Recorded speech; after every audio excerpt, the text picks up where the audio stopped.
শুধু রাজনীতি নয়, আইনের কারসাজি নয়, এবার বিচার করো, অসুর নিধন করো, অতন্ত্র আছি পাহারায়।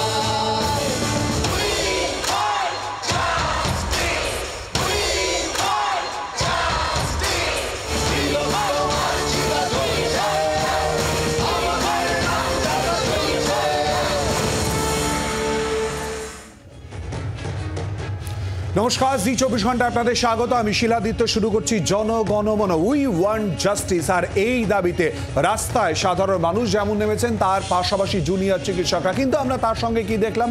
মুখ্যমন্ত্রীর সঙ্গে আলোচনা, মুখ্য সচিবের সঙ্গে আলোচনা, কিন্তু সমাধান কোথায়? অর্থাৎ এই মুহূর্তে যেদিকে তাকিয়ে রয়েছেন আন্দোলনকারীরা, তারা তাদের ধর্ণা অবস্থান থেকে কি সরে আসছেন, এ নিয়ে এখনো পর্যন্ত উত্তর পাওয়া যায়নি। আর যখন জনগণমন আমরা শুরু করছি, ঠিক তখন ইতিমধ্যেই যে আপডেট পাওয়া যাচ্ছে, অর্থাৎ জুনিয়র চিকিৎসকরা আবারও তাদের গুরুত্বপূর্ণ বৈঠকে বসেছে। সুতরাং আপডেটের দিকে নজর থাকবে। আর অপরদিকে মুখ্য সচিব ইতিমধ্যে স্বাস্থ্য সচিবকে নিরাপত্তা চিকিৎসকদের সুনিশ্চিত করা সহ একাধিক দাবির কথা ইতিমধ্যেই চিঠিতে উল্লেখ করেছেন। আর অপরদিকে ত্রিপল খুলে নেওয়ার অভিযোগ সামনে এসেছে, সেখানে চক্রান্তের কথা বলা হচ্ছে। এই সমস্ত কিছু নিয়ে আমরা আলোচনা করব। আমাদের অতিথিরা থাকবে, প্রতিনিধিরা থাকবে বিভিন্ন জায়গা থেকে। কিন্তু তার আগে শুনে নেব, মমতা বন্দ্যোপাধ্যায় ইতিমধ্যেই বলেছেন শুভবুদ্ধির উদয় হোক, অর্থাৎ ছাত্রদের উদ্দেশ্যে বা আন্দোলনকারী জুনিয়র চিকিৎসকদের উদ্দেশ্যে বলেছেন। আর অপরদিকে ছাত্রদের তরফ থেকেই বা কি বলা হয়েছে, প্রথমে শুনব। আমি চিকিৎসকদেরও বলবো, এই জল কমে গেলেই সাপেরাও আশ্রয় নিয়েছে ডাঙায়। সাপে কামড়, ডায়রিয়া, জ্বর, এগুলো তো হবেই। আমি নিজেও ফোন করে চিফ সেক্রেটারিকে বলেছি কয়েকটা জায়গায় ইমিডিয়েট মেডিকেল ক্যাম্প, যাতে মেডিকেল ক্যাম্প যে করবো এখনো পর্যন্ত কাজে তো যোগদান হয়নি। আমি তো আমার সাধ্য মতো করেছি, এর থেকে বেশি আমার কিছু বলার নেই। আমি আশা করি let the good sense prevails, কারণ বন্যায় মানুষ আক্রান্ত, মানুষের প্রাণ বাঁচানো আমাদের এখন সবচেয়ে বড় কাজ। দুটো খাদ্য তুলে দেওয়া বড় কাজ। এই সময়টা রাজনীতির সময় নয়।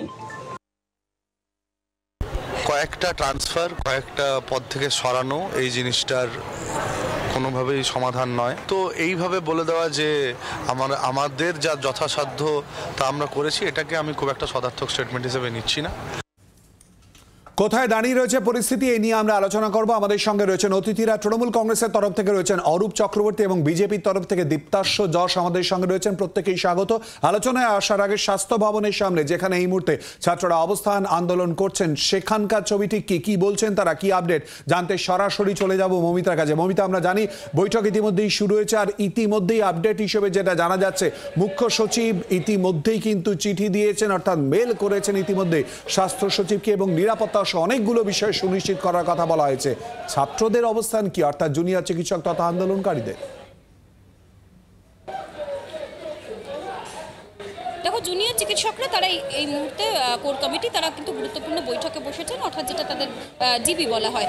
এই মুহূর্তে আমি দেখতে পাচ্ছি যে জয়েন্ট ডক্টরস ফোরামের তরফ থেকে পূর্ণব্রত গুণ রয়েছেন। আমি একবার তাও জেনে নেওয়ার চেষ্টা করব যে ডক্টর গুণ, বা যেটা খবর পাওয়া যাচ্ছে যে মুখ্য সচিব তিনি চিঠি দিয়েছেন এবং বেশ কিছু নিরাপত্তা সংক্রান্ত নির্দেশিকা তাতে রয়েছে। প্যানিক বাটনের কথা বলা হয়েছে, মহিলাদের নিরাপত্তা কর্মীর কথা বলা হয়েছে, একগুচ্ছ যে দাবি দেওয়া আপনারা তুলেছিলেন সেই বিষয়গুলো।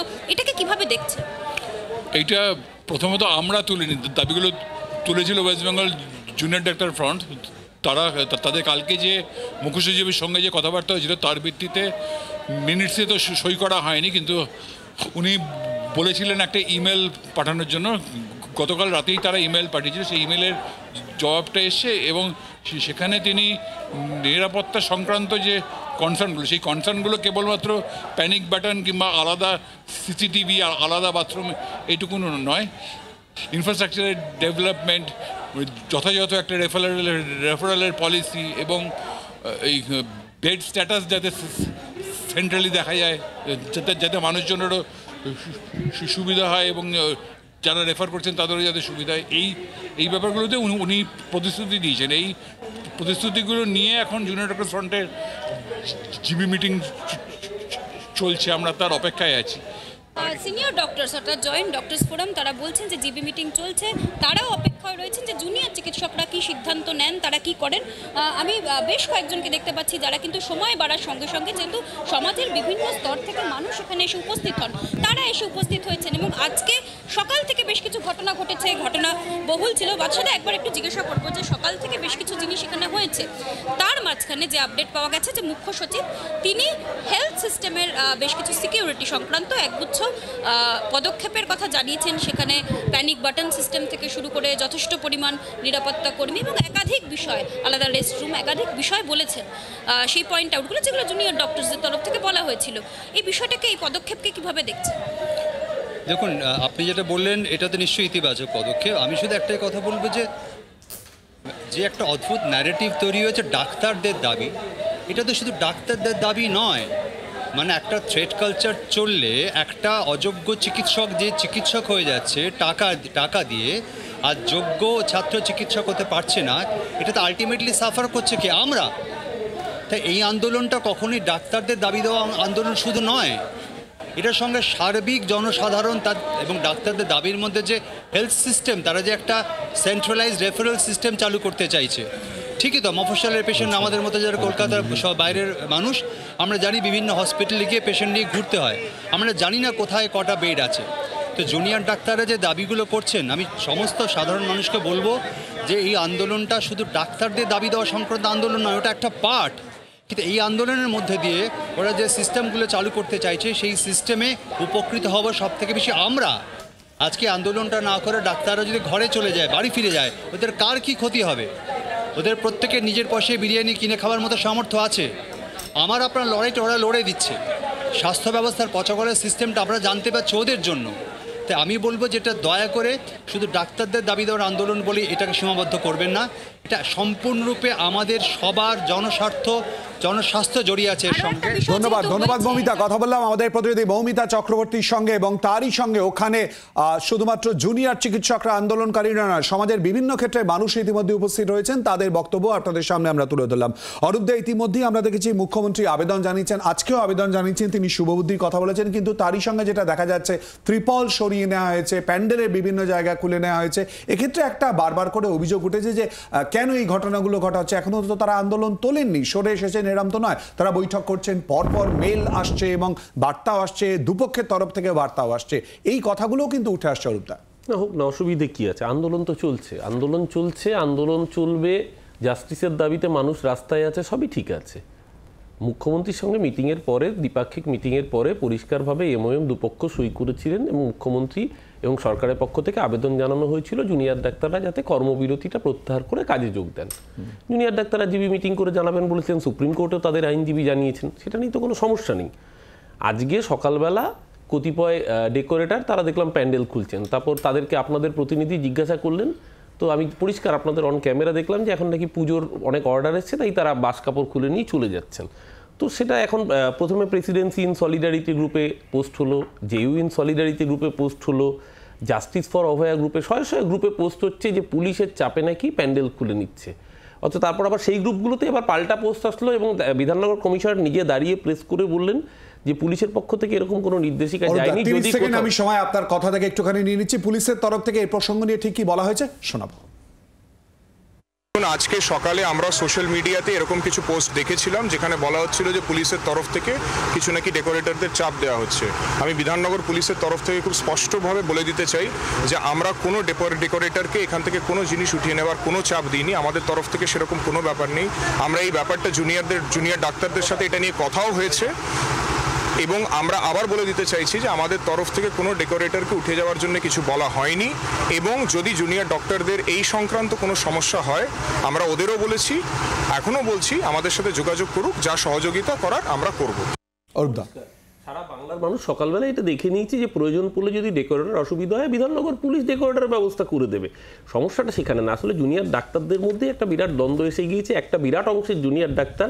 এবং আপনি জানেন যে আগের দিন সুপ্রিম কোর্টের শুনানির আগের দিনই বাঁকুড়া মেডিকেল কলেজে জুনিয়র ডাক্তাররা কাজে যোগদান করেছিলেন এবং আজকেও খুব পরিষ্কার এই ঘটনায় যে একটা সেকশন অফ জুনিয়র ডাক্তার তারা কাজে ফিরতে চাইছেন। নিশ্চিতভাবে তাদের মধ্যে কোথাও দ্বিধা রয়েছে বা কোথাও এটা নিয়ে দ্বিমত হতেই পারে। একটা গণতন্ত্রের মধ্যে দ্বিমত থাকাটা খুব স্বাভাবিক প্রসেস। সেই জায়গায় দাঁড়িয়ে দেখুন একটা জিনিস বুঝতে হবে, রাস্তায় দাঁড়িয়ে আন্দোলন হচ্ছে, জুনিয়র ডাক্তাররা রাস্তায় রয়েছেন জাস্টিসের দাবিতে। তাদের এই দাবির সাথে তো প্রত্যেকে সহমত, জাস্টিসের দাবি থাকুক, আন্দোলন থাকুক, কিন্তু কর্মবিরতিটা উঠলে সাধারণ গরিব মানুষের সুবিধা, যে মানুষ সরকারি হাসপাতালে মুখাপেক্ষী। দেখুন আজকে আমরা যারা এই স্টুডিওতে বসে রয়েছি তাদের হয়তো প্রত্যেকেরই মেডিক্লেম ফেসিলিটি রয়েছে, তারা চাইলে একটা প্রাইভেট হসপিটালে গিয়ে চিকিৎসা করাতে পারি, কিন্তু পশ্চিমবাংলার 75% 80% মানুষ তারা সেই ফেসিলিটিটা অ্যাভেল করতে পারেন না। তাদের শেষ ভরসার জায়গা সেই সরকারি হাসপাতাল। তাই সেই জায়গায় যাতে সুষ্ঠু পরিষেবা হয় তার জন্য ডাক্তারদেরই একটা বৃহৎ অংশ তারাও ইন সলিডারিটি, এই মুভমেন্টকে সলিডারিটি জানাচ্ছেন, কিন্তু তারাও কর্মবিরতিতে এবার তুলে নেওয়ার পক্ষে, এবং তারই প্রতিফলন দেখা গিয়েছে। আজকেও আপনারা দেখেছেন এই মঞ্চে কিন্তু ইতিমধ্যেই ডাক্তারদের সংখ্যা উল্লেখযোগ্যভাবে কম, এবং জুনিয়র ডাক্তাররা কাজে ফেরার দিকে ইঙ্গিত দিয়েছেন। শুধু তাই না, বহু ক্ষেত্রে বহু হাসপাতাল তারা কাজ শুরুও করে দিয়েছেন। সেই জায়গায় যেরকম বাঁকুড়া মেডিকেল কলেজে ইতিমধ্যেই জুনিয়র ডাক্তাররা কাজ শুরু করে দিয়েছেন, আরও একাধিক জায়গায় কাজ শুরু হয়ে গিয়েছে। আমরা তাই স্বাভাবিকভাবে বলছি, যদি মনে হয় আন্দোলন চালিয়ে যাবেন, বিধাননগর পুলিশ তো নিজেই বলেছে প্রয়োজন পড়লে ডেকোরেটরের জন্য হেল্প বিধাননগর পুলিশ করবে। আর এতদিন পর্যন্ত তো ফেসবুকে পোস্ট হয়েছিল, আজকে তো দেখলাম পরিষ্কার যে ডেকোরেটররা সাপ্লাই করছেন তারা বলছেন পুজোর অর্ডার এসে গিয়েছে, এতদিন আমরা আর বাস ট্রিপল রাখতে পারছি না। আপনাদের ক্যামেরাতেই দেখা গিয়েছে। অরূপদা একদিকে যেমন বলছেন, আর তারই সঙ্গে কিন্তু বলছেন যে ইতিমধ্যেই ছাত্রদের একটা অংশে নাকি বিভাজন তৈরি হয়েছে, এরকম বক্তব্য এখনো পর্যন্ত যদিও আমাদের সামনে উঠে আসেনি। এ নিয়ে আমরা প্রতিক্রিয়া নেব। শতরূপ ঘোষ ইতিমধ্যেই সিপিএম এর তরফ থেকে এসে আসবো, কিন্তু তার আগে এই ত্রিপল খোলা ইতিমধ্যেই এই পুরো জায়গা থেকে সরিয়ে নিয়ে যাওয়া হচ্ছে, এই যে অভিযোগগুলো উঠে এসেছে তার পরিপ্রেক্ষিতে পরপর আমরা রাজনৈতিক মহলে আর কি কি প্রতিক্রিয়া উঠে এসেছে শোনাবো।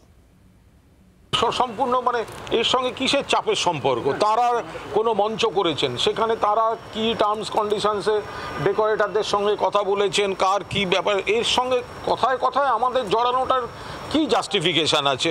এখন একটা ধর্না, সেটা কদিনের জন্য তারা বলেছিলেন, কতদিন চালাবেন, সেই ডেকোরেটর কোথায় অন্য বায়না নিয়ে রেখেছে, এগুলো তো আমাদের জানা সম্ভব না, আমরা কেন এর মধ্যে ঢুকতে যাব? যারা দাবি করছেন তারা তাদের আন্দোলন করছেন, জুনিয়র ডাক্তাররা, আমরা আমাদের সহমর্মিতা সমর্থন জানিয়েছে, কিন্তু তাদের দাবি 5 দফা আর আমাদের দাবি 1 দফা। দফা 1, দাবি 1, মুখ্যমন্ত্রীর পদত্যাগ। সেটা উনি করবেন না, আমরা ওনাকে সরিয়ে দেবো আন্দোলনের মধ্যে দিয়ে। অত্যাচার শুরু হয়ে গেল, এটা আমি আগেই বলেছি, এটা তো অত্যাচার এক ধরনের। প্রথম কথা, বাংলার মানুষের কাছে একটা বার্তা দিয়ে দিল, দেখো ভাই আমি মমতা ব্যানার্জি এত তেজি, তবুও দেখো আমি মাথা নিচু করলাম, হয়ে গেল। এবার লিঙ্গারিং করো আর পরিশ্রান্ত করো, ক্লান্ত করে দাও, এক্সজস্টেড করে দাও, দিয়ে তার মতো করে দৌড়াতে চালু করে দাও। যেদিনে আলোচনাটা হয়ে গেল তার পরের থেকে দেখুন তৃণমূলের নেতাদের কথাবার্তা, ভাষণ, তার টোন টেনর সব পাল্টে গেছে এই ডাক্তারদের উপরে হামলা নামবের পরে। তাই আন্দোলন না থামিয়ে ডাক্তারদের সংঘবদ্ধ থাকা উচিত। বাংলার মানুষ আছে তাদের সঙ্গে, যতক্ষণ তাদের নিরাপত্তা সুনিশ্চিত হচ্ছে ততক্ষণ তাদের বলবো তারা আন্দোলন চালিয়ে যাক। শতরূপ, অরূপদা বলছেন যে ছাত্রদের মধ্যে অর্থাৎ আন্দোলনকারীদের মধ্যে দ্বিমত তৈরি হয়েছে। আমার মনে হয় অরূপদা একদম সঠিক কথা বলছেন, এবং এতে অরূপদার বিষয়টার কারণেই বুঝতে পারছি যে কোনো একটা প্রাণবন্ত আন্দোলনে যদি 10 জন মানুষ থাকেন, 10 জনের মধ্যে 3টে ওপিনিয়ন কি 4টে ওপিনিয়ন থাকবে। এইটাই আমরা ছোটোবেলা থেকে শিখে এসেছি, জেনে এসেছি। আসলে মুশকিলটা হচ্ছে যারা রাজনীতি করার নাম করে, রাজনৈতিক দল করার নাম করে কোনো মেম সাহেবের মোসাহেবগিরি করে, যারা কোনো একজন ব্যক্তি মালিকের প্রাইভেট লিমিটেড কোম্পানিতে কর্মরত, এবং যারা খালি বোঝে যে আমাদের কাছে রাজনৈতিক দল করা মানে ঘরে গিয়ে বসবো, মহারানী আসবেন, যা হুকুম করবেন মহারানী আর মহারানী ভাইবো, চুপচাপ শুনে বাড়ি চলে আসবো, তাদের কাছে এটা খুব অবাক লাগার মতো ব্যাপার হতে পারে। কিন্তু আমরা বুঝি, সাধারণ মানুষ বোঝে, 7,500 মানুষ যেখানে ইনভলভ, সেখানে 2 কি 3টে কি 4টে আলাদা ওপিনিয়ন থাকবে। এ বলবে আমরা 10 দিন রাস্তা অবরোধ করবো, তো ও বলবে আমরা 20 দিন নির্জলা উপোস করবো, কি তারা বলবে আমরা মিছিল করবো, তো ওরা বলবে আমরা মিটিং করবো। এটা অত্যন্ত স্বাভাবিক যে কোনো প্রাণবন্ত আন্দোলনে। এতে অরূপ চক্রবর্তী, কুণাল ঘোষরা অবাক হবেন, কিন্তু যারা এই গণতান্ত্রিক পরিসরে অভ্যস্ত তারা এটাকেই স্বাভাবিক মনে করবে। অন্যরকম হলেই বরং আমরা অবাক হতাম। যদি দেখতাম 7,500 ডাক্তার একসুরে কথা বলছে, তাহলেই আমরা অবাক হতাম। এই গেল এক। দ্বিতীয় কথা, আমি আর একটা কথার সাথেও একদম একমত যে যারা এই কোনো রকমভাবে মানে সরকারি স্বাস্থ্য পরিষেবায় যদি কোনো রকমের কোনো অচলাবস্থা, কোনো অসুবিধা তৈরি হয়, সমাজের প্রান্তিক মানুষ যাদের মেডিক্লেম নেই প্রাইভেট ইয়েতে করার, তাদের ক্ষেত্রে অসুবিধা হয়। এখানেই প্রশ্নটা হচ্ছে, সরকারি হাসপাতালে কর্মরত কোনো চিকিৎসককে যদি ধর্ষণ করে খুন করা হয়, তাহলেও সেই চিকিৎসক আগামী দিনে ওই সরকারি স্বাস্থ্য পরিষেবায় যে অসংখ্য মানুষের প্রাণ বাঁচাতেন, সেই মানুষগুলোর অসুবিধা হয়। যদি সরকারি হাসপাতাল থেকে ডাক্তারের নাম করে বিরূপাক্ষ বিশ্বাস আর অভিজ্ঞ দেবের মতো মাফিয়ারা তৈরি হয়, যারা কিনা শুধুমাত্র তৃণমূল করার সুবাদে নম্বর বাড়িয়ে ডাক্তার হয়েছে। যদি শান্তনু সেন থেকে শুরু করে ওই এখনকার যে ওই ওদের যে এখন রোগী কল্যাণ সমিতির জায়গা এখন সরানো সুদীপ্ত রায়, তাদের মেয়েদের মতো মেরিটের বাইরে যদি লোকজন ভর্তি হয়ে তৃণমূল নেতার মেয়ে হওয়ার সুবাদে তারা ডাক্তার তৈরি হয়, তারা ডাক্তার হয়ে গিয়ে যাদের প্রেসক্রিপশন লিখবে, ওগুলো তাদের বেসিক্যালি প্রেসক্রিপশন নয়, ওগুলো ডেথ সার্টিফিকেট লেখে। যোগ করে দিই, মেডিকেল কাউন্সিলের তরফ থেকে ইতিমধ্যে নির্দেশিকা জারি, সন্দীপ ঘোষ আর কিন্তু চিকিৎসক হিসেবে কোথাও কোনো কাজ করতে পারে। হ্যাঁ, সেটা শুনুন, সেটা নিশ্চয়ই সেটা হয়েছে, ভালো কথা, সেটা দেরায় দুরুস্তায়। সুতরাং আমি বলছি যে সরকারি হাসপাতালগুলোতে তৃণমূল কংগ্রেসের থ্রেট সিন্ডিকেটের ফলে যাদের ডাক্তার হওয়ার কথা নয়, তারা যখন ডাক্তার হয় এবং তার ছুরিকাচির তলায় যখন কালকে তোমাকে গিয়ে ওটিতে শুতে হবে না, তখন তোমার জীবনের সংশয়টা হবে। সুতরাং এই কথাগুলো বলার আগে না, এই জ্ঞানগুলো দেওয়ার আগে এইটা মাথায় রাখতে হবে, একদিন ধরে কাদের জন্য পরিষেবাটা কাদের হাতে চালিয়েছি। আজকে যখন SSKM এর হাসপাতালের একটা চাইল্ড ICUর বেডে কালীঘাটের কাকু শুয়ে থাকে, একটা বাচ্চার বেডে, আর তার বদলে যে বাচ্চাটার ওখানে থাকার কথা ছিল তাকে SSKM এর সামনে ফুটপাতে মরতে হয়, তখন এই কথাটা মনে হয় না এই জায়গায় থ্রেট কালচারের কথা কিন্তু উঠে এসেছে, কিন্তু কেন এই প্রসঙ্গই বা উঠে আসছে আমরা জানার চেষ্টা করব। বিজেপির প্রতিনিধিও আমাদের সঙ্গে রয়েছেন, একটা বিরতির পর জনগণমনতের সঙ্গে।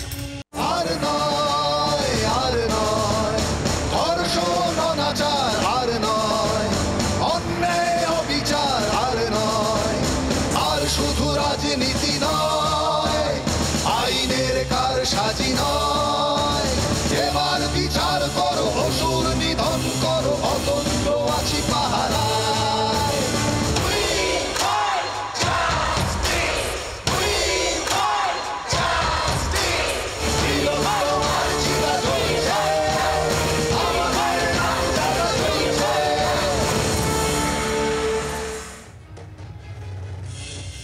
আবার আপনাদের স্বাগত বিরতির পর জনগণমনতে। দীপ্তাশ্র, আপনার কাছে আসবো। ঠিক এই জায়গায় দাঁড়িয়ে আমরা দেখলাম যে টানা আন্দোলন এবং তারপর মুখ্যমন্ত্রীর সঙ্গে বৈঠক হয়েছে গতকাল। আপনারা দেখেছেন যে মুখ্য সচিবের সঙ্গে ইতিমধ্যেই কথাবার্তা হয়েছে, মেল, এবং সেই মেল ইতিমধ্যেই এসছে স্বাস্থ্য সচিবের কাছে যাতে প্রচুর ব্যবস্থা নেওয়া, বিশেষ করে নিরাপত্তার ক্ষেত্রে।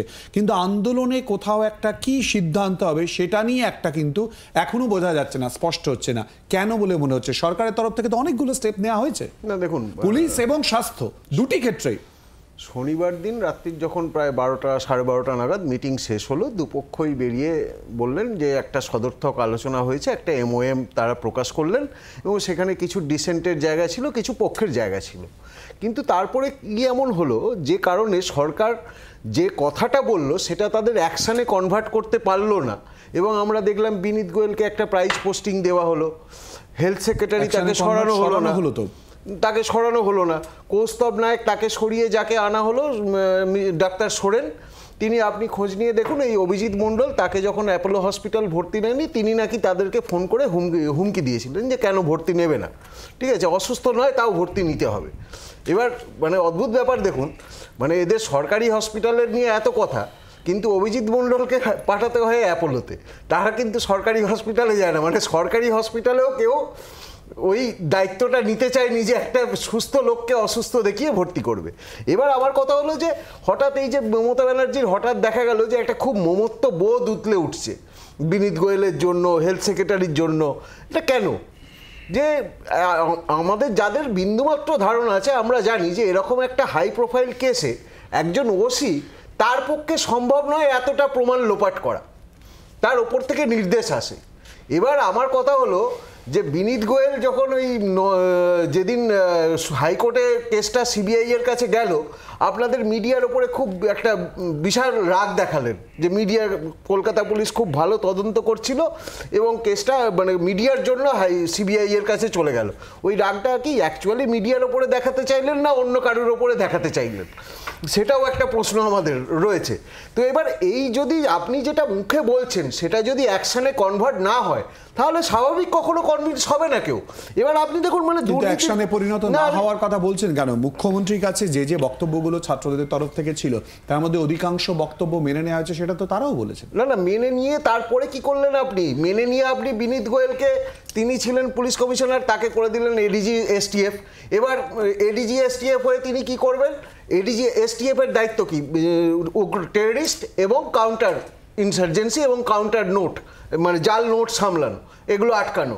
এবার যখন বাংলাদেশের এই পরিস্থিতি, তখন এসটিএফ এর কিন্তু একটা বিশাল গুরুত্ব আছে, কারণ বাংলাদেশে প্রচুর পরিমাণ ইয়েকে ছাড়া হয়েছে।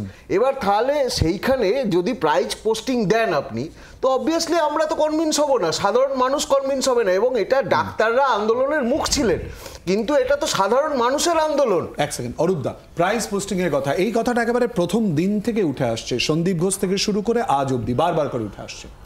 এই অভিযোগগুলো উঠছে রাজনৈতিক দলের পক্ষ থেকে। তো রাজনৈতিক দল রাজনৈতিক অভিযোগ করবে, তাতে অস্বাভাবিকত্বের কি আছে? ডাক্তারদের স্পেসিফিক দাবি ছিল কলকাতার পুলিশ কমিশনার তাকে সরাতে হবে।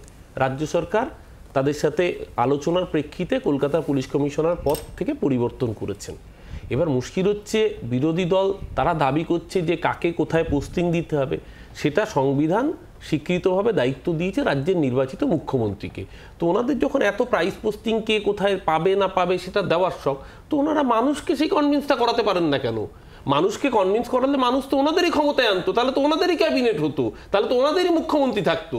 ওনারা যখন এত চ্যানেলে কনভিন্স করাতে পারেন, ওনারা দিনের শেষে মানুষকে কেন কনভিন্স করাতে পারেন না? মানুষকে কেন কনভিন্স করাতে পারছেন না? বলার সময় একটা কথা, আপনারা কেন আন্দোলনটা তুলতে পারছেন না? বলার সময় একটা কথা বলি, আপনারা তো ক্ষমতায় আছেন, আপনার বলার মাঝখানে ঢুকিনি, আপনারা আন্দোলনটা করুন। এই যদি চলে তাহলে দ্বিতীয় কথা হচ্ছে, দেখুন আমি আবারও বলছি, শতরূপ বলছিল যে হ্যাঁ দ্বিমত তো থাকবে, এটা তো স্বাভাবিক, দ্বিমত তো থাকবেই, কারণ এখানে সবাই যে একটা রাজনৈতিক দলকে রিপ্রেজেন্ট করছেন তা তো নয়, অনেকে কোনো রাজনৈতিক দলকে হয়তো রিপ্রেজেন্টও করছেন, আবার অনেকে অনেক রাজনৈতিক দলকে রিপ্রেজেন্ট করছেন জুনিয়র ডাক্তারদের ক্ষেত্রে, তাই স্বাভাবিকভাবেই দ্বিমত থাকবে। কিন্তু কালকেই একটা ঘটনা যেটা আজকে সংবাদ মাধ্যমে এসছে, যে এই আন্দোলনকে কেন্দ্র করে কিউআর কোড দিয়ে টাকা তোলার অভিযোগ। অমিত মান্না, কে অমিত মান্না, যার গুগল পে অ্যাকাউন্ট ইউজ করে আজকে দেখলাম কয়েকজন জুনিয়র ডাক্তারের বিরুদ্ধে প্রতিবাদ জানিয়েছেন একটা ফোরামের পক্ষ থেকে। অর্থাৎ সামগ্রিকভাবে এই যে কথাটা বলা হচ্ছে না যে আন্দোলন কারা তুলে নিচ্ছে, কারা রয়েছে, কি হচপচ অবস্থায় রয়েছে, আমরা তো বলছি জুনিয়র ডাক্তাররা যারা আন্দোলনে থাকতে চান তারাও ওয়েলকাম, তাদের কাছে আমাদের আবেদন থাকবে শুভবুদ্ধির উদয় হয়ে আপনারা সরকারি হাসপাতালে পরিষেবাটা দিন, আর যারা পরিষেবা দিতে ইচ্ছুক তারা পরিষেবা দিচ্ছে, অসুবিধা কোথায়? সুতরাং কোথায় দাঁড়িয়ে রয়েছে শত্রু, প্লিজ আমাদের আলোচনায় ফেরত আসবো, কিন্তু কোথায় দাঁড়িয়ে রয়েছে পরিস্থিতি এই মুহূর্তে? যে বৈঠক চলছে, আমাদের প্রতিনিধিরা রয়েছে স্বাস্থ্য ভবনের সামনে, যেখানে ছাত্ররা বৈঠক করছে, অর্থাৎ জিবি মিটিং করছে। বৈঠক থেকে বিশেষ কোনো আউটকাম বেরিয়ে আসে কিনা সেদিকে নজর থাকবে। ইতিমধ্যে আমরা দেখেছি যে মুখ্য সচিবের তরফ থেকে মেল করা হয়েছে স্বাস্থ্য সচিবকে, এর দিকে যেমন নজর থাকবে, তার পাশাপাশি রাজ্যের বন্যা পরিস্থিতি তা নিয়েও আমরা আলোচনা করবো একটা বিরতির পর। সঙ্গে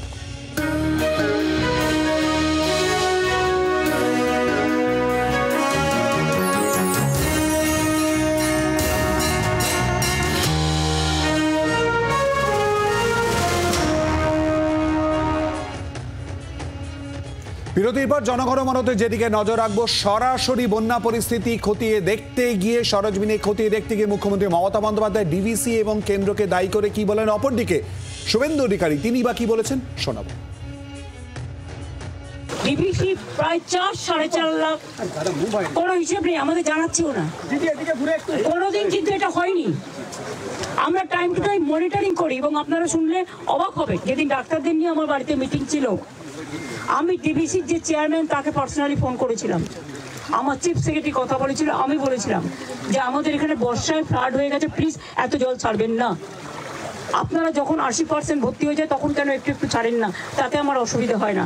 আমাদের রাজ্যটা নৌকার মতো, উত্তরবঙ্গে বন্যা হয় ভুটান নেপালের জলে, আর এখানে বন্যা হয় ঝাড়খণ্ডের জলে। আমি নিজে হেমন্ত সোরেনকে 3 বার ফোন করেছি রাত্রিবেলায়, 3 বার ফোন করে আমি রিকোয়েস্ট করেছি। ওরা ছেড়েছে তেনুঘাট পাঞ্চেত থেকে, আর ডিবিসি ছেড়েছে সবচেয়ে বেশি। এখন জল ছাড়ার পরিমাণ 5 লক্ষ ছাড়িয়ে গেছে, পুরো হিসেব ওরা আমাদের বলছে না। এভাবে তো চলতে পারে না বছর পর বছর। উনি তো ফটো তুলতে গেছিলেন, 100 ক্যামেরা শুকনো জায়গায় দাঁড়িয়েছিলেন উদয়নারায়ণপুরে, পুলককে সরিয়ে দিলেন, এই সরে যা। তারপরে গ্যালারি অফ ক্যামেরা, তারপরে পাটা খানিকটা ভিজালেন, as like as Ghatal last year, তো খিচ মেরি ফটো। অরূপদা, ফটো তুলতে গিয়েছিলেন শুভেন্দু অধিকারী বলছেন। মুশকিল হচ্ছে উনি তো এসি অফিস থেকে বেরোন না, উনি আগে এসি অফিস থেকে বেরোন। শুভেন্দু অধিকারী যে প্রেস কনফারেন্সটা করছেন এসি অফিসে বসে, সেটা করতেই পারেন, সেটা ওনার অধিকার আছে।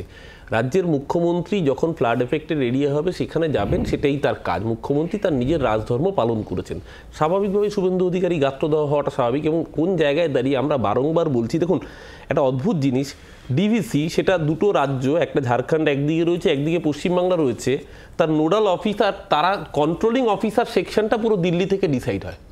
মানে ঝাড়খণ্ডের কি অবস্থা হবে আর বাংলার কি অবস্থা হবে সেটা বসে ডিসাইড করবে দিল্লি।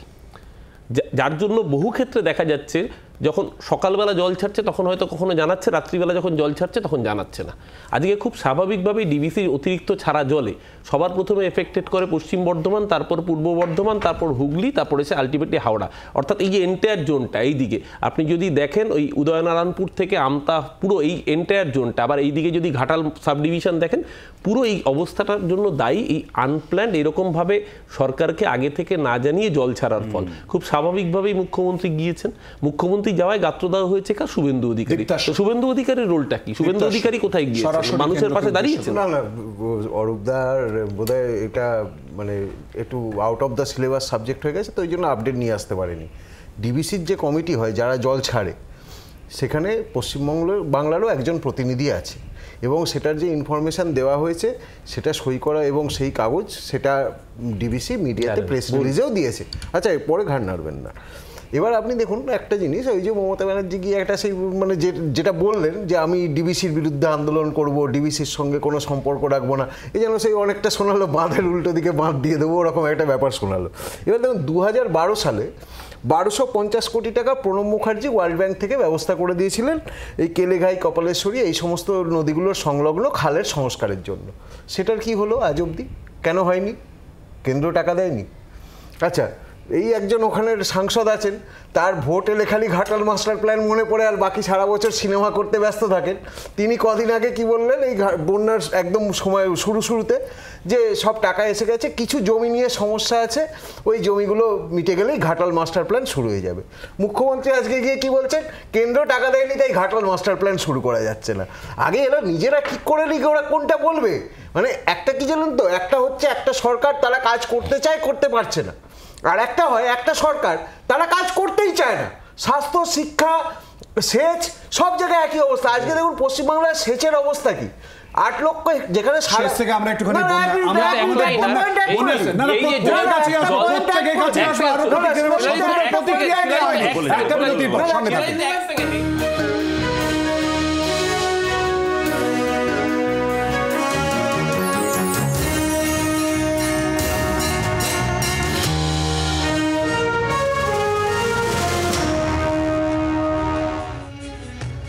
রাজ্যে বন্যা পরিস্থিতি ইতিমধ্যে মমতা বন্দ্যোপাধ্যায় পরিদর্শন করেছেন বিভিন্ন জায়গায়, তার বক্তব্য তুলে ধরলাম। আর এই প্রসঙ্গ নিয়ে ইতিমধ্যেই বিজেপি নেতা শ্রমিক ভট্টাচার্য, অপরদিকে কংগ্রেসের তরফ থেকে অধীর রঞ্জন চৌধুরী কি বলেছেন তারা শোনাব। প্রতি বছর উনি বলেন, গত বছরও এক কথা বলেছিলেন, ম্যানমেড বন্যা। গত বছরে দাঁড়িয়ে তিনি বলেছিলেন যে আর কোকিলের ডাক শুনবো না। আমি 1200 কোটি টাকা দিয়ে ঘাটাল মাস্টার প্ল্যান যাতে এগোয় তার ব্যবস্থা করব। বাজেটের অ্যালোকেশন কোথায়? বাজেট বরাদ্দ হয়তো আমরা সে টাকা দেখতে পাইনি। এই রাজ্যের এটা ব্যর্থতা। একটা নির্দিষ্ট সময়ের পর ডিবিসিকে জল ছাড়তে হবে এবং ডিবিসি সেটা করে জানিয়েই জল ছাড়ে। নিজেদের সার্বিক ব্যর্থতাটাকে তিনি ঢাকবার জন্য এই বিবৃতি দিচ্ছেন। আর সর্বোপরি এই মুহূর্তে যে ক্রমবর্ধমান জনরোষ, মানুষের স্বতঃস্ফূর্ত প্রতিবাদ, সেটার থেকে দৃষ্টি ঘোরানোর জন্যই মুখ্যমন্ত্রী আজকে এই প্রসঙ্গ টেনে নিয়ে আসছেন। বাংলার সর্বস্তরে মানুষ আছে ক্ষতিগ্রস্ত, কিন্তু ত্রাণটা দেওয়া হবে সরকারের পক্ষ থেকে, সেখানেও চলছে লুটপাট, চুরিচামারি। তার জন্য কথাটা বললাম যে দিদি বাংলার বন্যারও চোখ করে দিয়েছে, যে যা বন্যা ভাঙবে, যা বন্যায় ক্ষতিগ্রস্ত হবে সব তৃণমূলের লোক দেবে, কোনো তৃণমূলের লোককে খাতির করো। আর দেখুন, মমতা বন্দ্যোপাধ্যায় ঠিক বলেছেন, যাই হোক না কেন বন্যা পশ্চিমবাংলায় 100% ম্যানমেড বরাবরই। খালি একটাই সমস্যা, দেখুন নদী নালা খালবিল সবই এক, ডিভিসিও এক, পাশের রাজ্য ঝাড়খণ্ড সবই এক, রাজ্য এক সবই, কিন্তু যখন বামফ্রন্ট সরকার থাকবে, মমতা বন্দ্যোপাধ্যায় কেন্দ্রীয় মন্ত্রী থাকবেন, তখন ম্যানমেড মানে হচ্ছে পশ্চিমবঙ্গ সরকারের ম্যানমেড, আর উনি যখন পশ্চিমবাংলার মুখ্যমন্ত্রী থাকবেন তখন ম্যানমেড মানে হচ্ছে কেন্দ্রের সরকারের ম্যানমেড। আমি একটুখানি আটকাচ্ছি প্লিজ, আমি খারাপ লাগবে, ফ্লোয়ের সময় আটকে দিলাম বলার সময়। এই ম্যানমেড বন্যার প্রসঙ্গ নিয়ে গতকাল মমতা বন্দ্যোপাধ্যায় ঠিক কি বলেছিলেন শোনাবো। এবারে যে পরিমাণে জল ছাড়া হয়েছে 2009 সালের পর এত জল কোনোদিনও ছাড়া হয়নি, এবং আমি sorry to say Farakka dredging হয় না দীর্ঘ 20 বছর ধরে, আর ডিবিসিও ড্রেজিং হয় না, ফলে পলি জমে জমে আরো 2 লক্ষ কিউসেক মেট্রিক টন জল ডিবিসিতে থাকতে পারত, কিন্তু ওরা যখনই ঝাড়খণ্ডে বৃষ্টি হয় ঝাড়খণ্ডকে বাঁচায় আর বাংলায় সব জলটা ছেড়ে দেয়। আর এবারে আমরা পরশুদিন হাত জোর করে রিকোয়েস্ট করেছি যে আমাদের এখানে বৃষ্টি হচ্ছে, এখন পাট ছাড়বেন না, অল্প অল্প করে ছাড়বেন, কিন্তু প্রায় 3.5 লক্ষ কিউসেক ওপর জল, এত জল 2009 বলে আর ছাড়া হয়নি। কাজে আমরা খুব স্তম্ভিত ডিবিসির ব্যাপারে, এটা ম্যান মেড ফ্লাড করা হয়েছে, ম্যান মেড ফ্লাড করা হয়েছে। এইটাই হয় 2 লক্ষ কিউসেক মেট্রিক টনে জল মাপা হচ্ছে। এই হয় কোনো রাজ্যের মুখ্যমন্ত্রী যখন বন্যার জল আর সর্ষের তেলের মধ্যে তফাৎ বোঝেন না, তখন এই সমস্যাগুলো হয়। আমি যে কথাটা বলছিলাম শুনুন, ঝাড়খণ্ডের বাবার ক্ষমতায় নেই, ইচ্ছে মতো জল ছাড়ে, এমন নয় যে ডিভিসির বাঁধের চাবিগুলো ঝাড়খণ্ডের মুখ্যমন্ত্রীর বাড়িতে থাকে। ডিভিসিতে পশ্চিমবাংলার সরকারের প্রতিনিধি আছে, খালি তাই নয়, প্রযুক্তিবিদ থাকেন প্রতিনিধি হিসেবে, এবং যে বৈঠক থেকে ঠিক হয় কতটা জল ছাড়া হবে সেখানে ঝাড়খণ্ড পশ্চিমবঙ্গ সবার উপস্থিতিতে বৈঠক করেই ঠিক করা হয়, তার বাইরে 1 গামলা জল ছাড়ার ক্ষমতা কারণ নেই, প্রথম কথা। দ্বিতীয় কথা হচ্ছে, আপনি বলছেন যে ডিভিসি থেকে বেরিয়ে আসবেন, ডিভিসি থেকে আমাদের খালি পশ্চিমবাংলা বছরে 5000 মেগাওয়াট বিদ্যুৎ পায়, 5000 মেগাওয়াট। এই বিদ্যুৎগুলোকে আপনার বাড়ির রান্নাঘর থেকে আসবে এরপর থেকে, রঘুনাথপুর থেকে শুরু করে যতগুলো ডিভিসির প্ল্যান্ট রয়েছে, আমাদের দুর্গাপুর থেকে শুরু করে সবগুলো বন্ধ করে দেওয়া হবে এরপরে, আপনি ডিভিসি থেকে বেরিয়ে আসবেন, রাজ্যের মুখ্যমন্ত্রী বলে দিলেন। আমি একটা কথা বলি, আমাদের রাজ্যের একটা সেচ দপ্তর আছে, আপনি যদি বলেন, এবং ঠিক কথা বলছেন, ফারাক্কা ড্রেজিং থেকে শুরু করে যেখানে যেখানে কেন্দ্রের সরকারের ড্রেজিং করার কথা 100 বার তাই নিয়ে প্রশ্ন হওয়া দরকার, তেমন আবার আমাদের রাজ্যে সেচের খালগুলোর কেন ড্রেজিং হচ্ছে না, নদী নালাগুলো কেন ড্রেজিং হচ্ছে না, বরং সেখানে পলি ফেলে মাটি ফেলে ওখানে কেন হাইরাইজ তৈরি করা হচ্ছে, যার ফলে যখন জল ছাড়া হচ্ছে তখন কেন বাংলার নদী নালা খালবিলগুলোতে সেই জল যেতে পারছে না, তার উত্তর কে দেবে? সেচ দপ্তরের কাজটা কি? কেন আমাদের রাজ্যে গত 8 বছর 9 বছরে কোনো বাঁধ মেরামত হয় না? জানো তোমরা গ্রামে গ্রামে নিশ্চয়ই তোমাদের অভিজ্ঞতা, দেখলে চোখে জল আসে, গত 7-8 বছর 9 বছরে যত বাঁধ মেরামতের কাজ হয়েছে, বিশেষ করে সুন্দরবন এই সমস্ত জায়গায়, কোনো সরকার থেকে নয়, গ্রামের মানুষ তারা মাথায় করে মাটি বয়ে বয়ে বাঁধ মেরামত করে, কেন তারা জানে সরকার কিছু করছে না, এরপরে মানে বন্যার জল ঢুকলে আমাদের ঘরদোর ভাসবে। আমি জাস্ট শেষ করি কথাটা, 30 সেকেন্ড চাইছি। ছোট ছোট বাচ্চারা স্কুলে যাওয়া 10 দিন 15 দিন বন্ধ হয়ে যায়, গোটা গ্রামের বাচ্চারা মানে পা থেকে মাথা পর্যন্ত কাদা মাটি মেখে মাথায় করে মাটি নিয়ে গিয়ে বাঁধ মেরামত করছে, এই দৃশ্য আমাদের বাংলার। তারপরে মমতা বন্দ্যোপাধ্যায় যখন একটা জায়গাতে যখন জল বাড়বে তখন সেই জল ছাড়তেই হবে, কিন্তু প্রশ্নটা হচ্ছে ছাড়ার পরেও সেটাকে অ্যাবজর্ব করার যে ক্ষমতা এখানে থাকার কথা, পরিকাঠামো যে থাকার কথা, সেইটা কেন হয় না, তার উত্তর এই সমস্ত আলতু ফালতু কথা বলে শতরূপ বলছে যে কিছুই করা হচ্ছে না, একেবারে এরকম অভিযোগ করে দিচ্ছে। দেখুন, বিরোধী রাজনৈতিক দল তারা বিরোধিতা করবে, এটা খুব স্বাভাবিক, মানুষ কার কথায় বিশ্বাস করবে সেটা হচ্ছে তথ্যের উপর নির্ভর করে। আজকে আমি আবারও বলছি, এই যে পুরো জল ছাড়ার বিষয়টা নিয়ন্ত্রণ করে DVRRC, Damodar valley river regulatory commission, যার একজন সদস্য পশ্চিমবঙ্গের ইরিগেশন সেক্রেটারি। আমি দায়িত্ব নিয়ে বলছি, এই যে এক্সট্রা 5 লাখ কিউসেক জল ছেড়েছে, 3টে দফায় জল ছেড়েছে, সেকেন্ড 2টো দফা জল ছেড়েছে, তার সপক্ষে কোনো ডকুমেন্ট না দীপ্তাশ্ব যশ বিজেপির প্রতিনিধি দেখাতে পারবেন, না শতরূপ ঘোষ দেখাতে পারবেন। আমি আবারও বলছি, আজকে হচ্ছে আপনার 19 তারিখ, 17 তারিখে জল ছাড়ার লাস্ট ইন্টিমেশন এসেছিল, 18 তারিখে জল ছাড়ার কোনো ইন্টিমেশন আসেনি। আমি দর্থহীন ভাষায় বলছি। শতরূপ আরেকটা কথা বললো পশ্চিমবঙ্গে নিশ্চিতভাবে, কিন্তু আপনার যদি সোর্সের জায়গাটাই গোলমিল হয়ে থাকে, আপনি ডেস্টিনেশনে এসে লাভ হবে না। আপনার আসল জায়গায় ওখানে ফারাক্কা একা শুধু তাই নয়, আজকে ডিভিসির যে মানে একদম ইমিডিয়েট অববাহিকা, সেইখানে ড্রেজিং এর দায়িত্ব কার? সেটা তো কেন্দ্রীয় সরকারের। আজকে সামগ্রিকভাবে নাব্যতার প্রশ্নে কেন্দ্রীয় সরকারের ড্রেজিং এর জায়গায় কেন্দ্রীয় সরকার কি রোল প্লে করেছে? ঘাটাল মাস্টার প্ল্যানের সমস্যা তো আজকের নয়, 6 দশক 60 বছরের পুরনো। ঘাটাল মাস্টার প্ল্যান নিয়ে মানে আলাদা সময় দিয়ে কথা বলতে হবে। এই যে বললেন না 17 তারিখে জানায়নি, এই মাত্র পিআইবি একটা নোটিফিকেশন জারি করেছে এবং সেখানে তারা বলছে পরিষ্কার শুনে নিন যে 17 তারিখে তারা 8টার সময় পরিষ্কারভাবে সকাল 8টা জানিয়ে দিয়েছে যে সকাল 6:50-এ 80,000 কিউসেক ছাড়া হবে। এইবার যখন দেখাচ্ছি যে আছে এটা তৃণমূল সরকার নয়, যে এটা তৃণমূল সরকার নয়, সে বাবা মা না চাইলেও পুলিশ টাইম দেবেন না করে দিল। এটা তৃণমূল সরকার। ডিভিসি তো আজকে তৈরি হয়নি, জওয়াহরলাল নেহরুর সময় থেকে তৈরি হয়ে আছে। এর একটা স্ট্যান্ডার্ড অপারেটিং প্রোটোকল রয়েছে। না জানিয়ে কনসেন্ট ছাড়া, মানে রাজ্যের প্রতিনিধি, আমি বলছি না যে সবসময় মুখ্যমন্ত্রীকে ফোন করে জিজ্ঞেস করা হয়, তা হয়তো না, কিন্তু তারপরেও যদি ওই সিদ্ধান্তের খবর আপনার কাছে না এসে পৌঁছয়, আপনার রাজ্যের আমি একটা ফান্ডামেন্টাল কথা বলেছিলাম, যদি ম্যানমেড ফ্লাডই হয়ে থাকবে তাহলে এইটা কোন ম্যাজিকে হয় যে রাজ্যে বামফ্রন্ট সরকার থাকলে সেই ম্যানগুলো বামফ্রন্টের, রাজ্য সরকারের, আর যেই আপনি মমতা বন্দ্যোপাধ্যায় সরকার একই কথায়, তার মানে শতরূপরা বামফ্রন্ট সরকারের ক্ষমতা থাকাকালীন সেই সময় ড্রেজিং গুলো করাই সেই দিনকে ড্রেজিং গুলো করাই ড্রেজিং গুলো করাই অন এয়ার সেখানে আমরা তুমি কি বলেছো দেখে দিতে দেবে তোমাদের সময় বন্যা হতো, অতিবৃষ্টি হবে, ড্রেজিং গুলো অতিবৃষ্টি হবে, সাইক্লোন হবে, বন্যা তো হবে, অতিবৃষ্টিটা হয় না, বন্যা ঝড়না বৃষ্টি হচ্ছে, এটাই হচ্ছে সিপিএম এর হিপোক্রেসি হবে। এমনি একটা দল দুজনেই মেনে নিন, আপনারা খালি দুজনে একে অপরকে দোষারোপ করেছেন, এই রাজ্যের জন্য কাজ দুজনের কেউই করেন। আপনি মুখ্যমন্ত্রী এটা মেনে নিন, না না কিছু হয়, আপনি আপনারা কাজটা কেউই করেননি, খালি একে অপরকে দোষারোপ করেছেন। আপনি যখন এটা বললেনই আমি খালি একটা লাইন একদম ঠিক বলেছে। এবং কেন করেনি, তৃণমূল সরকারের আমলে একটা বড় সময় রাজ্যের শেষ মন্ত্রী ছিল কিন্তু শুভেন্দু অধিকারী। কেমন আপনি জল খেয়ে আবার বাড়ি যান? তো শুভেন্দু অধিকারীকে তাহলে আপনারা কি করেছিলেন?